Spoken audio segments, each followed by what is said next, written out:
Gwenge wa kaka Sing'isi motelo. Chenro mar ng'e gwenge wa kawuono wang'iyo gweng' miluongo ni Onyinyore manitiere gwenge mag South Game e kaunti ma Siaya. Nonro mar gweng'ni ne ochakore kanye to nonro ni chalo nade? Millicent Adhiambo donjo gi ng'e gwenge wa.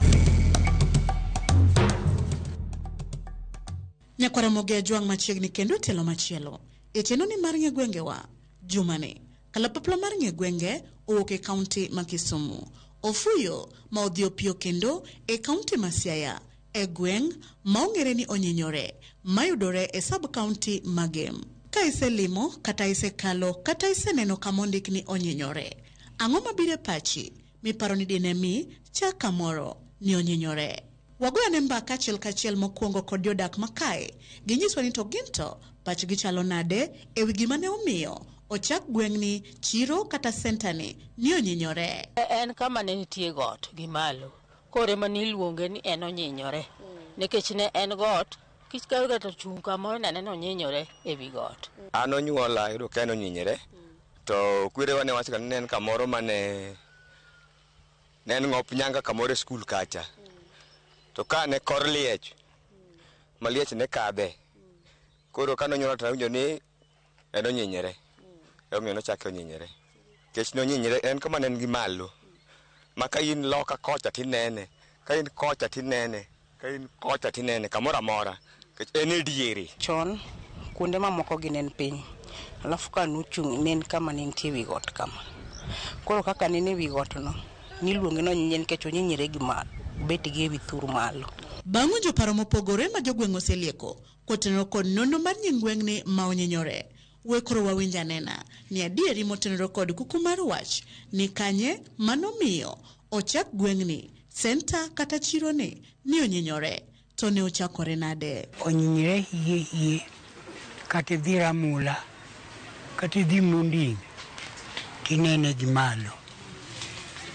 To mane momiyo noluongo Onyinyore en kama oting're gi malo. Ka en malo koro nyaka be Onyinyore malo. Onyinyore koro chakre nikech kama entieni kin kata kathongo kata in kure to en malo inene. Onyinyore wuon kaka sub location ne okwongo en Gombe. Koro kopoge Gombe koro dong' kar kende en Onyinyore sub location. Onyinyore humbe landore kod weche kata timbe mage. Mokwongo arita rach nikech kata kituo ok inyal wuok gimoro ja pikipiki ok inyal wuok ka saa 3 kata kiteri e osiptal inyalo tho athoya nikech arita rach ka japiko ogolo apiko ne idhi tong'e idhi nege idhi maya apiko. Ne wan gi jatho miluongo na Winu Lawi to ne iwacho ni Onyinyore emomiyo humbe olandre. Wan gi chonde ni kacha to gi senta wa matin ni. Liech ne nitie Onyinyore ka. Kama koro intie piny lokore kar ka en pap lilo pap. Ne wan gi yien moko miluongo ni yiend hembko miluongo ni ng'o. Kar ka kendo misungu mono biro na wuoro dunya. Jo kama tange nitie cha nokunye fedha. Ento wachne to kanene misunguno. Mage mane lando nying Onyinyore. To bende jodak nyalo kwano dongruoge achiel ariyo adek ma Onyinyore osenyuolo e ngimagi. Sani to koro waneno matin nikech wanyalo yudo kamwarege machiegni, wanyalo yudo dukni machiegni to chon kata rego ne wao kamoro ni chogero. Ka ok kamano to choko ruenje to sani to wan machiegni. Kata dukni koro wan go machiegni ka. Gima wa skul be wan go kama machiegni. Osiptal waonge godo. Osiptal wao mna cho. Wao koruenje alwor Kambare. Sitima to waonge go nokel kato kendo chako onge. Wariel gi koro boy nikech waonge gi sitima. Moro ni ema nokel kani. Koro ok liel nyaka ne kuma ne ng'ade ne bor. Ma gima MP waparo kodwa wakia. To ne wamiye kura. Lam to jakoyo nomiyo waneno. Chon waonge dukni ka, waonge chiro ka, waonge mashin, waonge lam. Mago gik maneno ka sani nitie. Ema sani to medre matin, chief camp be wan go kacha, koro medruok nitie matin. Chon ka te kaka inenen an kana kuongo nene bungu. Ne onge chiro ne onge dukni ma dukni nwa hawa kamoro na luor mwalo to gi Kambare. Koro gisani to waneno ka dukni osechako biro achiel. Watimo farming. Osiptal to kwan go osiptal wadhi Kambare. Sitima nitie koro. Ne street light nitie. Emolo oloro ka to dio gi kamoro macha ora to nitie kama stima moro full mar rem kacha. Pauni ne wagoyo mpira kapod watini iluongo na Bisidi.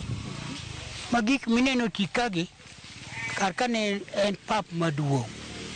Koro kethre ni kopi ndara be donje ji bende nyuolre.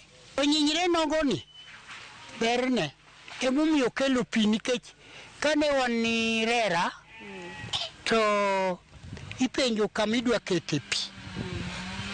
To dhano ka dhano nosiemo nonyinyre mane onyinyre gi malo oketi pi tange ni kacha. Mano ok ber onyinyre. Kata bedo ni jodak kwano dongruoge achiel ariyo adek magiseneno e onyinyore kae, rem kod kwayo mane magin go magigombo ni ka otim kendo kel e alworani ma onyinyore, to onyinyore biro metni madongre chal kod kuonde mamoko. Wan wakwayo sirikal gimiwa kata osiptal. To gikonywa nikech nyithindwa giwinjo matek, gitong' mitong' gi godo. Jo pikipiki oluor kitwo te tho e ot jowadwa. Kata kaka inyalo dhi onge. Nikech ka giwuok giyie mondo gigol pikipiki ne.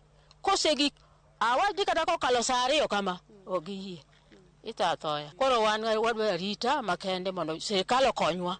Waonge gi chiro to waonge go osiptal. Choche be waonge go ka madhano nyalo konyre go. Koro wakwa sirikal ni koyie to omiwa kar chiro moro to wagere osiptal to wagere nyaka choche. Waremo skul onego mednwa moro. Koro waremo osiptal ma pod waonge go nikech chuno ni ka ng'ato tuo gotieno to kaka inyalo haw kod thieth onge.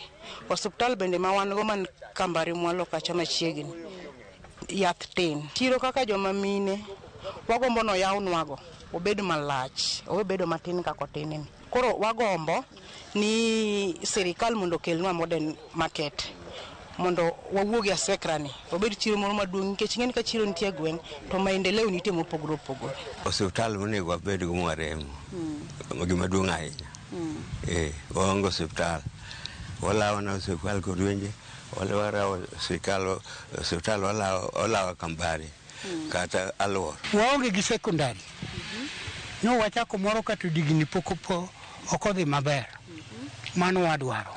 Nyakora mogia jwang' mana kamano gi kanye mwachopo gode giko matelo makawuono e chenoni mar ng'e gwengewa.